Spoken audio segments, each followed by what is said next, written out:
While there are many dangers in the world, the threat from Iraq stands alone, because it gathers the most dangerous threats of our age in one place. Iraq's weapons of mass destruction are controlled by a murderous tyrant. My biggest fear is that we become Holland, alright, that we're the Netherlands, because that's the vision of the Sorrows and the press and the ACLU have. They don't want America to be founded on Judeo-Christian philosophy. They hate that. Well, the way I think of it is in terms of whether or not I changed. I think a prime motivation for me and much of what I've done was 9/11. And have I changed?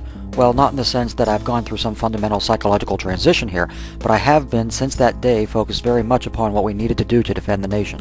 Are Islamic terrorists a more frightening enemy than the Nazis' war machine? I don't think so. Fanatics can be stopped. Japanese kamikaze bombers. You can stop them by bombing their society.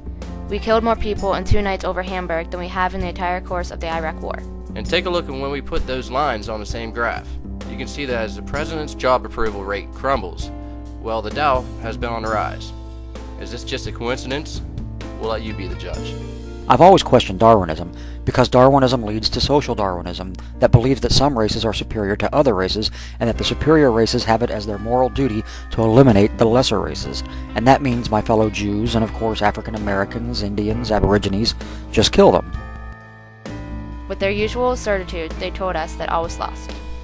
There was no hope for this candidate who said that he would rather lose an election than see his country lose a war.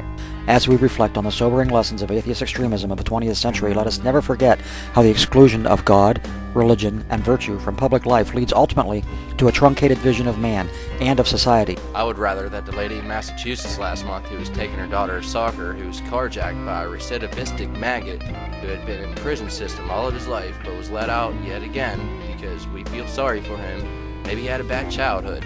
Instead of her being hijacked and murdered, I'd rather she just shot the bastard dead. What I would say is that the news media should do a penetrating expose and take a look. I wish they would. I wish the American media would take a great look at the views of the people in Congress and find out, are they pro-American or anti-American? I think people would love to see an expose like this. Christians need to stand up and realize that we don't need to be intimidated by atheists. They're not intelligent. The Bible says they're fools, and there's a right way to share our faith with them. The answer isn't to argue with them. The Bible tells us, Romans 8, verse 7, the carnal mind is enmity against God. So let us hold fast to that faith, as Joshua held fast to the faith of his fathers, and together we shall overcome the challenges of a new age. Together we shall seize the promise of this moment. Together we shall make a way through winter.